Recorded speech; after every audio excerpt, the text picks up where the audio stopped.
नमस्ते दोस्तों, आज की क्लास में हम संख्या पद्धति यानी नंबर सिस्टम के बारे में समझेंगे। हम बेसिक से देखेंगे, इसलिए आपको शुरू में इजी लग सकता है, लेकिन हम बेसिक से देखेंगे और हार्ड क्वेश्चन तक देखने की कोशिश करेंगे। तो सबसे पहले बेसिक में क्या होता है कि देखो, हमें जातीय मान और स्थानीय मान के बारे में पूछा जा सकता है। तो जातीय मान यानी लोकल वैल्यू और स्थानीय मान यानी प्लेस वैल्यू। जातीय मान वह मान होता है जो कि उसका खुद का मान होता है। जैसे कि हम अगर 4568 में अगर इन नंबर्स का जातीय मान देखें तो 8 का जातीय मान 8 ही होगा, 6 का जातीय मान 6 ही होगा, 5 का जातीय मान 5 ही होगा और 4 का जातीय मान 4 ही होगा। तो ईजिली हम उनका जातीय मान बता सकते हैं। और स्थानीय मान यानी वो जिस प्लेस पर रखे हुए हैं वहाँ का जो मान बनता है वही उनका मान होता है। जैसे कि 8 यूनिट प्लेस पे रखा हुआ है यानी इसका इसका स्थानीय मान 8 हो जाएगा। और 6 10 प्लेस पे रखा है यानी दहाई के जगह पे रखा है, इसलिए इसका स्थानीय मान 60 हो जाएगा, क्योंकि उसको हम 6 को इंटू 10 कर देंगे तो हमारा 60 निकल कर आ जाएगा। वैसे ही हमें अगर 5 का पूछा जाए तो 5 का कितना होगा, 500 होगा, क्योंकि सैकड़े के स्थान पर है तो 100 से इंटू करेंगे। और हमें 4 का अगर पूछा जाए तो कितना होगा, 4000 होगा। तो इस तरह हम स्थानीय मान और जातीय मान के बारे में बता सकते हैं। अब इस पर क्वेश्चन कैसे पेपर में बनते हैं एससी, एसएससी और रेलवे में, तो वह देख लेते हैं। चलिए, एग्ज़ाम में हमें इस तरह के क्वेश्चन देखने को मिल जाते हैं स्थानीय मान और जातीय मान से। देखो, हमें क्या दिया है, 5645। इस संख्या के 6 के जातीय मान तथा स्थानीय मान का योग बताएं। अब देखो, इसका स्थानीय मान कितना है, 00 लगा देंगे। और जातीय मान कितना है, 6। इन दोनों का योग यानी इन दोनों को जोड़ देंगे तो कितना हो जाएगा, 600, यानी 606 इन दोनों का योग हो जाएगा। इस तरह क्वेश्चन हमें कई बार एसएससी और रेलवे में देखने को मिल जाते हैं। अब आगे देख लेते हैं संख्या पद्धति में आगे के टॉपिक किस तरह है। विभक्ति से हमें अक्सर एसएससी, रेलवे या पीसीएस में क्वेश्चन देखने को मिल जाते हैं। तो हम विभक्ति समझ लेते हैं कि इन सब की विभक्ति किस तरह कैसी होती है। देखो, अगर हमें किसी भी संख्या को 2 से विभक्त करना है तो कैसे कर सकते हैं, जब उसके यूनिट प्लेस पर 0, 2, 4, 6 और 8 इनमें से कोई भी संख्या हो तो वह संख्या टोटली 2 से विभक्त होती है। तो जैसे कि 128 यह 2 से विभक्त होगी, 56 यह 2 से विभक्त होगी, यह 2 से विभक्त नहीं होगी, क्योंकि इसमें ना तो 8 है, 6 है, न 4 है, न 2 है, न 0 है, मतलब यह 2 से विभक्त नहीं होगी, यह होगी, यह होगी। इस तरह जिस संख्या में 0, 2, 4, 6, 8 इनमें से कोई भी यूनिट प्लेस पर हो तो वह 2 से विभक्त होती है। अब 3 की विभक्ति देख लेते हैं। 3 की विभक्ति क्या कहती है कि किसी भी संख्या के हर एक डिजिट की अगर हम सम करें यानी कि हम उनका योग करें तो उस योग को अगर हम 3 से विभक्त कर सकते हैं तो उस संख्या को भी हम 3 से विभक्त कर सकते हैं। जैसे कि अगर हम देखें, अगर हम इन सभी डिजिट की यानी कि इन सभी अंकों की 6, 5, 11 और एक 12, इसकी टोटल कितनी आ रही है, 12। और 12 को हम 3 से विभक्त कर सकते हैं, यानी इस संख्या को भी हम 3 से विभक्त करते हैं, यह कर सकते हैं, यही 3 की विभक्ति कहती है। जैसे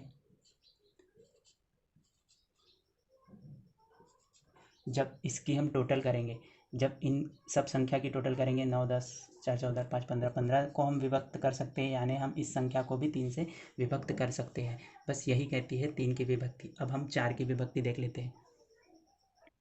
देखो, 4 की विभक्ति में हमें क्या करना होता है, लास्ट के 2 डिजिट देखने होते हैं। अगर हम ये 2 डिजिट देखते हैं और इसमें अगर 4 से यह संख्या 4 से पूरी विभक्त हो गई तो पूरी की पूरी संख्या भी 4 से विभक्त हो जाती है। जैसे 48 4 से विभक्त हो जाता है, यानी कि यह पूरी संख्या भी 4 से विभक्त हो जाएगी। यहाँ पर हम देखेंगे 2 संख्या 64, 64 भी 4 से विभक्त हो जाता है, यानी यह संख्या भी पूरी 4 से विभक्त हो जाएगी। आप चेक करके देख लेना। और इसमें हम जब ये 2 संख्या देखेंगे तो यह 4 से विभक्त नहीं होती, यानी यह पूरी संख्या भी 4 से विभक्त नहीं होगी। यानी 4 की विभक्ति में हमें क्या कहा जाता है कि लास्ट के 2 डिजिट जो होते हैं उनमें अगर 4 से हम डिविजिबिलिटी कर सके, यानी वह 4 से विभक्त हो गए, लास्ट के जो 2 डिजिट है वह 4 से विभक्त हो गए, तो वह पूरी की पूरी संख्या 4 से विभक्त रहेगी।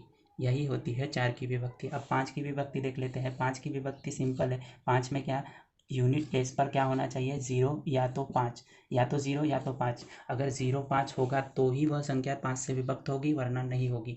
जैसे कि 155 यह 5 से विभक्त होगी। अगर 5 9 4 रही तो यह 5 से विभक्त नहीं होगी, क्योंकि इसके यूनिट प्लेस पर 5 नहीं है। अब आगे की संख्याओं की विभक्ति देख लेते हैं। 6 की विभक्ति। 6 की विभक्ति क्या कहती है, अगर कोई संख्या है उसमें अगर 2 से विभक्त होती हो और 3 से भी विभक्त होती हो तो वह संख्या 6 से भी विभक्त होती है। तो 2 से कब विभक्त होती है, जब यूनिट प्लेस पे 2 4 6 इनमें से कोई हो, तो 6 है यानी 2 से विभक्त है। और इन सब की टोटल हम जब करेंगे, इन सब अंकों की जब हम सम करेंगे तो कितना आएगा, 12। और 12 3 से विभक्त है, यानी संख्या 3 से भी विभक्त है और 2 से भी विभक्त है। अगर कोई संख्या 3 और 2 दोनों से विभक्त हो तो 6 से भी विभक्त होती है, इसलिए यह संख्या 6 से भी विभक्त होगी। अब 7 नंबर की देख लेते हैं। 7 की विभक्ति क्या कहती है, अगर कोई संख्या दी है उसके यूनिट प्लेस की संख्या को हटा दिया जाए, तो हटाने के बाद कितने बचेंगे, 88 बचेंगे। और जो हटाई संख्या है उसको डबल कर उसमें से माइनस कर दिया जाए, तो हम 2 को हटाने के बाद उसको डबल कर उसमें से माइनस कर देंगे। जो 4 माइनस करेंगे तो बचेंगे कितने, 84, 84 बचेंगे। तो 84 को हम 7 से अगर विभक्त कर देखें, अगर वह 84 7 से विभक्त हो जाता है तो यह संख्या भी 7 से विभक्त हो जाती है। और जब हम चेक करेंगे तो यह 7 से विभक्त हो जाएगा। तो यह 7 से विभक्त है, यानी कि यह संख्या भी 7 से विभक्त है। अब हम 8 की विभक्ति देख लेते हैं। 8 की विभक्ति क्या कहती है, यहाँ पर 3 डिजिट यानी यूनिट, टेंथ एंड 100 प्लेस पर रखे हुए, अगर हम इन 3 नंबर को 8 से विभक्त कर सकते हैं तो वह पूरी की पूरी संख्या भी 8 से विभक्त हो जाएगी। देखो 2 में क्या था, सिर्फ यूनिट प्लेस। 4 में क्या था, यूनिट एंड 10 प्लेस। और 8 में क्या है, यूनिट 10 एंड 100 प्लेस। इन तीनों को मिलाकर अगर हम इसको विभक्त कर सकते हैं तो यह पूरी की पूरी संख्या 4 से विभक्त हो जाएगी। तो हम यहाँ देखेंगे 8 से यहाँ 416 8 से विभक्त हो जाता है, इसलिए यह संख्या भी 8 से विभक्त हो जाएगी।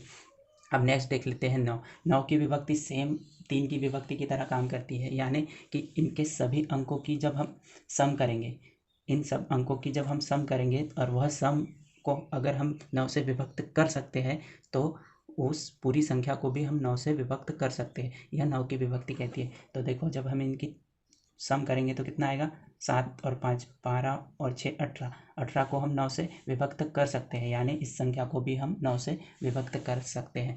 आगे देख लेते हैं हम 11 की विभक्ति। 11 की विभक्ति क्या कहती है, 11 की विभक्ति कहती है कि हमें यूनिट प्लेस से वैल्यू को उठाना है और सम और विषम वाली संख्याओं को जोड़ देना है। सम और विषम वाली संख्या यानी कि देखो यह 1 नंबर पे है तो 1 नंबर विषम हो गई और 3 नंबर विषम हो गई और 5 विषम हो गई। इन सबको जोड़ देना है, 3 और 5। कैसे, ये 1 नंबर की है, ये 2 नंबर की है, ये 3 नंबर की है, तो 3 नंबर की 4 और 5, यानी विषम वाली जोड़ देना है और सम वाली 2 नंबर 4 नंबर और 6 नंबर जोड़ देंगे, 2 4 और कितना आएगा 3। जब इसको हम जोड़ेंगे तो कितना आएगा 9, और इसको जब हम जोड़ेंगे तो ये कितना आएगा, इसका भी 9 आएगा। देखो सम वाले अंकों को एक तरफ जोड़ देना है और विषम वाले अंकों को एक तरफ जोड़ देना है और इन दोनों का डिफरेंट ले लेना है। डिफरेंट या तो 0 आना चाहिए या तो 11 आना चाहिए। तब अगर डिफरेंट 0 आता है या और 11 आता है तो वह संख्या 11 से विभक्त होगी, यानी इन दोनों का डिफरेंट क्या आ रहा है, 0, यानी यह संख्या 11 से विभक्त होगी। अगर उनका डिफरेंट 11 भी आता है तो भी वह संख्या 11 से विभक्त होगी। अगर इन दोनों के अलावा कोई दूसरा डिफरेंट आता है मतलब वह संख्या 11 से विभक्त नहीं होगी। यह 11 की विभक्ति कहती है।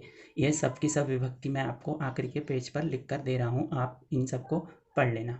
देखो विभक्ति में सबसे ज़्यादा क्वेश्चन 3, 11, 9 इनसे ज़्यादा पूछे जाते हैं, तो यह 3 विभक्ति बहुत अच्छे से याद कर लेना है आपको। देखो क्वेश्चन किस तरह पूछे जाते हैं, यह हमें संख्या दी है, उसमें यहाँ पर मिसिंग है x और कहा जाता है यह संख्या 3 से विभक्त है तो x का मान बताए। अब x का मान बताना है यानी हम इन सब की टोटल कर लेंगे, इन सब की टोटल करेंगे और x को छोड़ देंगे। तो जब इसकी टोटल करेंगे तो 9 5 कितने होते हैं, 15 20 और 4 24। 24 में 3 से भाग चला जाता है, यानी कि यहाँ पर अब हम ऑप्शन पे डिपेंड रहेगा कि हमारे ऑप्शन में क्या दिया है। अगर हमारे ऑप्शन में 3 दिया है तो ऑप्शन 3 हो जाएगा। अगर हमारे ऑप्शन में 6 दिया है तो 6 भी हमारा ऑप्शन हो जाएगा। और 9 दिया है तो 9 9 हमारा ऑप्शन हो जाएगा। इस तरह हम इनका आंसर निकाल सकते हैं, क्योंकि हमें पहले टोटल करनी है। ये टोटल ऑलरेडी 3 से विभक्त है, यानी कि हमें ऐसी संख्या लेनी है जो 3 से विभक्त होगी। तो यहाँ हम जब 3 पुट करेंगे तो यहाँ आएगा कितना 27, तो 27 भी 3 से विभक्त हो जाएगा। जब हम 6 पुट करेंगे तब यहाँ कितना आएगा 30, जो भी 3 से विभक्त हो जाएगा। और यहाँ हम 9 पुट करेंगे तब भी हमारा कितना आएगा 33, जो कि हमारा 3 से विभक्त होगा। लेकिन इसलिए हमें यहाँ इस वाले क्वेश्चन में ऑप्शन पर डिपेंड रहना पड़ेगा कि ऑप्शन में हमें क्या दिया है, और उस तरह हमें आंसर देना होगा। इस तरह हमें और विभक्ति के क्वेश्चन पूछे जा सकते हैं। आगे का टॉपिक क्या है, सम संख्या, even number, odd number, prime number, को प्राइम नंबर। तो हम इन सबको समझ लेंगे। तो सम संख्या यानी इवन नंबर कौन से होते हैं, वह सब संख्या जो 2 से डिवाइड हो, यानी 2 से विभाज्य हो। जैसे कि उसके यूनिट प्लेस पर 0, 2, 4, 6 और 8 इनमें से कोई भी संख्या हो तो वह सम संख्या होती है। और विषम संख्या वह संख्या होती है जिसके यूनिट प्लेस पर 1, 3, 5, 7, 9 इनमें से कोई भी संख्या हो तो वह विषम संख्या होती है। यानी कि जिस संख्या को हम 2 से डिवाइड पूरा डिवाइड नहीं कर सकते, यानी कि वह 2 से विभाज्य ना हो, वह संख्या विषम संख्या होती है।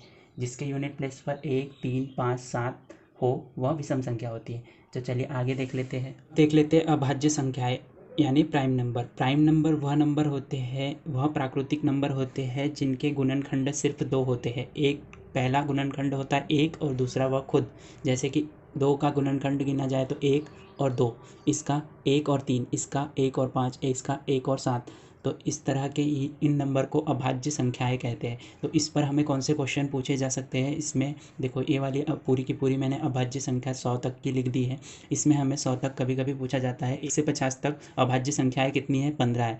और टोटल 1 से 100 तक अभाज्य संख्याएं कितनी है, 25 है। और 1 से 25 तक अगर पूछ ले तो 9 है। तो यह आपको ये नंबर याद रख लेने हैं। हमें बहुत बार एसएससी रेलवे या पीसीएस में ये इनसे क्वेश्चन पूछ लेते हैं कि हमें अक्सरतर एसएससी रेलवे में अभाज्य संख्या यानी प्राइम नंबर से यह क्वेश्चन देखने को मिल जाता है कि 1 से 100 तक अभाज्य संख्याओं की संख्या कितनी है, या तो 1 से 25 तक या तो 1 से 50 तक। तो मैंने तीनों लिख दिए हैं यहाँ पे। टोटल 1 से 100 तक 25 है, 1 से 50 तक 15 है और 1 से 25 तक 9 है।